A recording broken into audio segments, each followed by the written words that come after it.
நம்ம சேனல் தொடர்ந்தாப்புல நீங்கள் வீடியோக்களை பார்க்க நினச்சிங்கன்னா நம்ம சேனலை சப்ஸ்கிரைப் பண்ணுங்க. சப்ஸ்கிரைப் பண்ணுங்கள். கீழே பெல் சிம்பல் இருக்கும், அதையும் கிளிக் பண்ணுங்க. சரி, வாங்க நம்ம வீடியோக்குள்ளே போகலாம். வணக்கம் நண்பர்களே. ஒரு காகமும் ஒரு மனிதரும் நெருங்கிய நண்பர்கள். என்ன நம்பும்படியாக இல்லையா? இந்த வீடியோவை பாருங்கள், உண்மை புரியும்.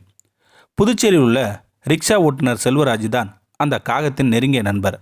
ஆமாங்க, புதுச்சேரி அரவிந்தர் ஆசிரமம் அருகில் சுமார் 50 ஆண்டுகளாக ஒரு சைக்கிள் ரிக்ஷா ஸ்டாண்டு இருந்து வருகிறது. இங்கு வரும் சுற்றுலா பயணிகள் இங்கு இருக்கும் சைக்கிள் ரிக்ஷாவில் சவாரி செய்து புதுச்சேரியை சுற்றி பார்க்க பெரிதும் விரும்புவார்கள். இதே சைக்கிள் ரிக்ஷா ஸ்டாண்டில் உள்ள 56 வயது செல்வராஜ் இந்த சைக்கிள் ரிக்ஷா ஓட்டும் தொழிலை அவரது தந்தை ஆறுமுகம் அவர்களை தொடர்ந்து 40 ஆண்டுகளாக செய்து வருகிறார்கள். இந்த ரிக்ஷா ஸ்டாண்ட் அருகில் கடந்த 4 ஆண்டுகளுக்கு முன் காகம் ஒன்று அடிபட்டு பறக்க முடியாமல் தவித்து வந்தது. இதை கண்ட சைக்கிள் ரிக்ஷா தொழிலாளி செல்வராஜ் காகத்திற்கு தண்ணீர் கொடுத்து அருகே உள்ள நாய், பூனை போன்ற பிராணிகளால் காகத்திற்கு தொல்லை எதுவும் ஏற்படாமல் இருக்க பாதுகாப்பான இடத்தில் காகத்தை வைத்து பாதுகாத்து வந்தார். உடல்நலம் தேறி பறந்து சென்ற காகம் அடுத்த நாள் முதல் செல்வராஜ் இருக்கும் இடத்திற்கு அருகில் செல்வதும் அவரை சுற்றி சுற்றி பறந்து திரிவதுமாய் இருந்தது. காகம் தன்னை சுற்றி வருவதை கண்ட செல்வராஜ் அதற்கு உணவு கொடுத்து வந்தார். நாட்கள் செல்ல செல்ல காகமும் அவருடன் நெருக்கமாக பழகியது. வேறு இடத்தில் இருந்து இடம்பெயர்ந்து அந்த சைக்கிள் ரிக்ஷா ஸ்டாண்டில் அருகாமையில் உள்ள மரத்திலே தனது கூட்டையும் கட்டியது அந்த காகம். ரிக்ஷா வண்டியில் செல்வராஜ் அமர்ந்திருக்கும் போது அவர் அருகில் சென்று கரைவதும், அவர் மேலே உட்கார்வதும், அவர் சாப்பிடும் நேரங்களில் அவருடன் சேர்ந்து ஒன்றாக சாப்பிடுவது என பார்ப்பவர்கள் ஆச்சரியப்படும் அளவில் செல்வராஜனும் காகம் நெருங்கி பழகியது. தினமும் காலை, மதியம் என 2 வேளைகளும் செல்வராஜுடன் சாப்பிடும். காகம் சாப்பிட்ட பிறகு அவருடன் உணவை வாங்கிச் சென்று தனது குஞ்சுகளுக்கு ஊட்டிவிட்டு வரும் அந்த காகம்.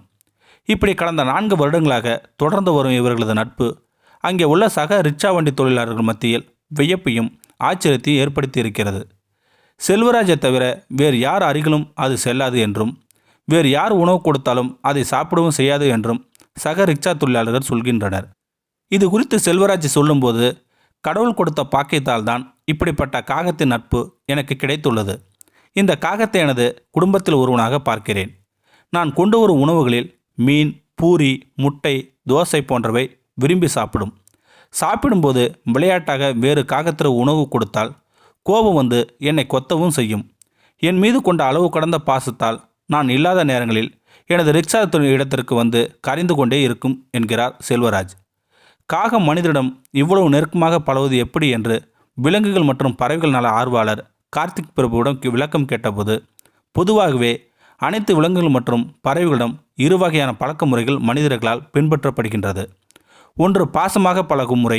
இதில் உணவு கொடுப்பது, இரக்கம் காட்டுவது, அதன் மேல் அக்கறை எடுத்துக்கொள்வது போன்றது. மற்றொன்று பயம் ஏற்படுத்தி பழகும் முறை. இதில் மிரட்டுவது, கற்களால் அடிப்பது, கம்பிகளால் குத்துவது போன்றவை. பொதுவாகவே விலங்கு மற்றும் பறவைகள் போன்ற பிராணிகளிடத்தில் சிறிய வயதிலிருந்து அவர்களிடம் அன்பாக பழகுவதால் மனிதர்களிடம் நெருங்கி பழகும் உணர்வு இந்த பிராணிகளுக்கு ஏற்படுகின்றது. காகத்தை பொறுத்தவரை நகர்ப்புறத்தில் மக்கள் நடமாட்டம் அதிகம் உள்ள பகுதிகளில் இருக்கும் என்பதால் காகத்திற்கு மனிதர்கள் மேல் பயம் இல்லாத உணர்வு பொதுவாகவே இருக்கும். ஆனால் இந்த காகமானது அடிபட்டிருந்த நேரத்தில் பாதுகாத்து உணவு கொடுத்த பிறகு இவரிடத்தில் பழகியது. ஆகவே இவரிடத்தில் நமக்கு தேவையான உணவு கிடைப்பதாலும் அவர் பாசமாக பழகுவது தெரிந்து கொண்டு காகம் இதை ஒரு வாய்ப்பாக எடுத்துக்கொண்டு எங்கேயும் செல்லாமல் இந்த இடத்தையும் அவரையும் சுற்றி வருகின்றது. பொதுவாகவே விலங்குகளாக இருந்தாலும் சரி, பறவைகளாக இருந்தாலும் சரி, அதுகிட்ட நம்ம அன்பு காட்டினா அதை விட பல மடங்கு நம்மக்கிட்ட அன்பை காட்டும். இந்த வீடியோ உங்களுக்கு பிடிச்சிருந்தா கமெண்ட் பாக்ஸில் கமெண்ட் பண்ணுங்கள். கூட உங்கள் ஃப்ரெண்ட்ஸுக்கு ஷேர் பண்ணுங்கள். இதுவரை நம்ம சேனலை சப்ஸ்கிரைப் பண்ணுங்கள். கீழே பெல் சிம்பல் இருக்கும், அதையும் கிளிக் பண்ணுங்கள். தேங்க்யூ ஃபார் வாட்சிங்.